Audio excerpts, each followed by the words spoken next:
مفتیوں میں ہٹو بچو ہے منفرد سب سے جدا، بول سے میٹھے چلا آتا ہے ہر چھوٹا بڑا، ہم چلا پتلی گلی سے آ گیا۔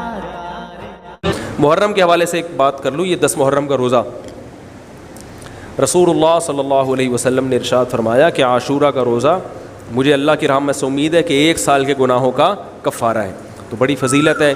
رمضان کے بعد سب سے زیادہ فضیلت عاشورہ کے روزے کی ہے، 10 محرم کا روزہ۔ سمجھ رہے ہیں؟ محرم میں ہمیں شریعت نے کیا کرنے کا حکم دیا ہے، اسلام کیا کہتا ہے؟ پہلی بات، اسلام یہ کہتا ہے کہ محرم میں روزے رکھنا دوسرے مہینوں کی نسبت زیادہ ثواب ہے۔ رمضان کے بعد تو زیادہ سے زیادہ روزے رکھیں، اور اسپیشلی 10 محرم کا روزہ 1 سال کے گناہوں کا کفارہ ہے، یہ اور زیادہ ثواب ہے۔ پورے محرم نہیں رکھے جاتے تو کیا کرنا ہے؟ 10 محرم کا رکھنا ہے۔ حدیث میں آتا ہے کہ آپ نے حکم دیا 2 روزے ملا کے رکھو، کیونکہ یہودی جو تھے وہ 1 روزہ رکھتے تھے، صحیح ہے نا؟ تو یہودیوں سے مشابہت سے بچنے کے لیے ہمیں حکم دیا کہ اس کے ساتھ 1 اور روزہ ملائیں۔ تو علماء یہ کہتے ہیں کہ آج کل یہودی 10 محرم کا روزہ نہیں رکھتے، تو اب مشابہت ختم ہو گئی ہے۔ تو اگر کوئی 9، 10 یا 10، 11 کا رکھ لے تو اچھی بات ہے، نہیں تو صرف 10 محرم کا بھی رکھ لے تو بھی انشاءاللہ پورا ثواب ملے گا، کیونکہ اب اس میں مشابہت رہی نہیں ہے۔ سمجھ رہے ہیں کہ نہیں سمجھ رہے؟ یہ کرنے کا کام ہے۔ دوسرا کام، محرم میں گناہ دوسرے مہینوں کی نسبت زیادہ، اس کی قباحت زیادہ بڑھ جاتی ہے، کیونکہ 4 مہینے محترم ہیں، شوال، ذی قعدہ، ذی الحجہ، محرم اور رجب۔ یہ 4 مہینے جو ہیں اسلام میں اشہر حرم کہلاتے ہیں۔ قرآن کہہ رہا ہے فَلَا تَظْلِمُوا فِيهِنَّ أَنفُسَكُمْ، ان میں اپنی جانوں پہ ظلم مت کرو۔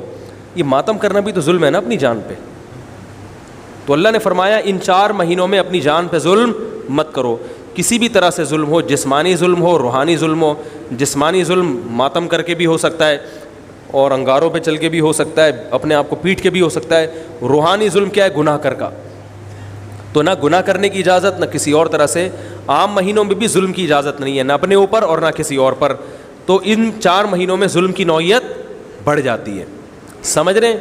یہ ایک محرم کی فضیلت ہے اسلام میں۔ اور تیسری فضیلت جو محرم کی، جو بعض روایات سے ثابت ہے، یعنی جو فضیلت تو نہیں کہیں گے اس کو، جو محرم میں کرنے کا کام ہے، وہ بعض حدیث میں آتا ہے کہ آپ صلی اللہ علیہ وسلم نے ارشاد فرمایا کہ عاشورہ کے دن اپنے اہل و عیال پر دسترخوان کو وسعت دو، اس سے رزق میں برکت ہوتی ہے۔ لیکن یہ جو حدیث ہے یہ ضعیف ہے، سند کے لحاظ سے پاورفل اور مضبوط نہیں ہے۔ بعض علماء نے کہا کہ اس کثرت طرق کی وجہ سے حسن کے درجے کو پہنچ گئی ہے۔ ہمارے ہی بعض اکابر علماء کی رائے ہے، علماء جو بر صغیر کے علماء، بڑے بڑے علماء ہیں، میں نام نہیں ذکر کرتا لیکن بہت بڑی اپر لیول کے علماء ہیں، ان کی رائے یہ ہے کہ یہ ضعیف، اتنی ضعیف نہیں ہے کہ بالکل ہی مسترد کر دی جائے، ٹھیک ہے نا، اور تعدد طرق کی وجہ سے درجہ حسن کو پہنچ گئی ہے۔ علامہ ابن تیمیہ رحمہ اللہ تعالی، جن کو سعودی عرب میں بہت فالو کیا جاتا ہے، ان کی رائے اور سلفی علماء کی رائے، جو سعودی عرب کے العثیمین، بن باز وغیرہ تھے، ان کی رائے یہ کہ یہ حدیث بالکل صحیح نہیں ہے، اور اس کی کوئی حیثیت نہیں ہے کہ دسترخوان کو وسیع کیا جائے اور عاشورہ کے دن کھانا کھلایا جائے۔ سمجھ رہے کہ نہیں سمجھ رہے؟ لیکن جو دوسری طرف معتدل علماء، معتدل سے مراد میں ان کو برا نہیں کہہ رہا، لیکن وہ انہوں نے حدیث کی جو، اب اگر آپ سندوں کی تحقیق کریں گے تو اس کو بالکل من گھڑت قرار دینا درست نہیں ہے۔ اگر سندوں کی تحقیق کریں گے تو ایسا معلوم ہوتا ہے کہ علامہ ابن تیمیہ رحمہ اللہ تعالی، جو ہمارے لیے قابل احترام ہے، انہوں نے اس حدیث کو رد کرنے میں تھوڑا مبالغہ سے کام لیا، غلو کیا ہے۔ ایسا نہیں ہے کہ بالکل ہی اس کی کوئی ویلیو نہیں ہے، تو ضعیف روایتیں ہیں لیکن کثرت طرق کی وجہ سے درجہ حسن کو پہنچ گئی ہیں۔ سمجھ رہے کہ نہیں سمجھ رہے؟ اس وجہ سے بعض علماء کی رائے، بلکہ جمہور کی رائے یہی ہے کہ محرم میں اگر کوئی اپنے بچوں کو جمع کر کے اچھا کھانا کھلا دیتا ہے 10 محرم کو، اور یہ حلیم شاید یہیں سے نکلا ہے، میں شاید یہیں سے نکلا ہے کہ یوں تو وہ اچھا کھانا ہو جائے گا، تو وہ کہتے ہیں کوئی حرج نہیں ہے.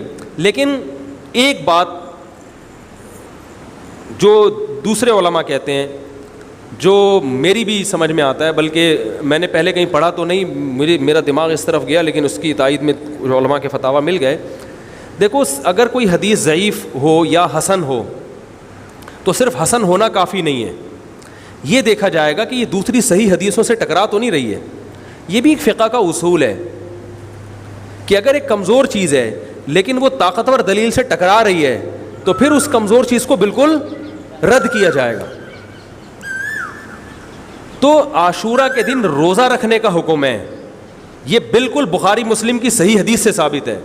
اور جو کھانا کھلانے والی روایت ہے وہ اس ٹکر کی نہیں, اس کو تو ابن تیمیہ جیسے محقق نے بالکل ہی کالعدم قرار دے دیا, بعض عرب علماء نے بھی بالکل کالعدم قرار دے دیا, اگرچہ ہماری رائے ہے کہ بالکل کالعدم نہیں ہے, لیکن بہرحال اس میں محدثین کا بڑا اختلاف ہوا ہے. جبکہ روزہ رکھنے والی جو روایات ہیں وہ بالکل بے غبار ہیں, ان کو سب صحیح مانتے ہیں. تو کھانا کھلانا اور روزہ جمع بولو بھائی نہیں ہو سکتا, اس لیے کہ اگر وہ روزے کا دن ہے تو کھانے کا دن نہیں ہے, کھانے کا دن ہے تو روزے کا نہیں. ابن تیمیہ رحمہ اللہ تعالیٰ کی رائے یہ ہے کہ بعض لوگوں نے شیعہ کی مخالفت میں غلو کیا ہے. شیعہ نے اس دن کو چونکہ منحوس بنا دیا 10 محرم کو, تو انہوں نے مخالفت میں اس دن کو ایک سیلیبریٹ کرنے کے لیے نا کھانا کھلانے کا حکم دے دیا کہ ہم منحوس نہیں سمجھتے بلکہ اس کا کیا کریں گے اپوزٹ کے کھاؤ اور کھلاؤ. تو انہوں نے کہا یہ بھی غلو ہوا ہے دوسری طرف. بھائی منحوس نہیں ہے, مبارک ہے ہماری نظر میں, لیکن اتنا مبارک کہ اس میں کھانا کھلانا اور یعنی عید والا عنصر کھانا کھلانا تو عید کے دن ہوتا ہے نا, تو عید نہیں ہے بہرحال. تو یہ بھی بڑی جاندار بات, اگرچہ یہ عقلی دلیل ہے مگر یہ ایسی نہیں ہے کہ بالکل اس کو کالعدم قرار دے دیا جائے. تو اب علماء نے دونوں حدیثوں کو تطبیق کی کوشش کی علماء نے کہ بھئی کھانا بھی کھلاؤ اور روزہ بھی رکھو, افطاری میں کھلا دو, سحری اور افطاری میں.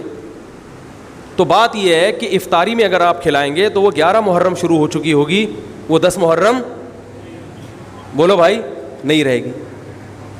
دوسرا سحری میں جو کھلانے کا مسئلہ ہے نا, سحری میں تو سحری میں جب ہم کوئی کہتے ہیں نا فلاں دن یہ کام کرنا ہے فلاں دن, تو اس سے لغت میں جو ذہن میں متبادر ہوتا ہے نا وہ دن کا وقت ہے, وہ 3:30 پونے 4 کا وقت نہیں ہوتا. یہی وجہ ہے کہ جو لوگ اس حدیث پر عمل کرتے ہیں عاشورہ والی, وہ دن میں کھانا کھلاتے ہیں, دوپہر کے ٹائم لنچ کرتے ہیں.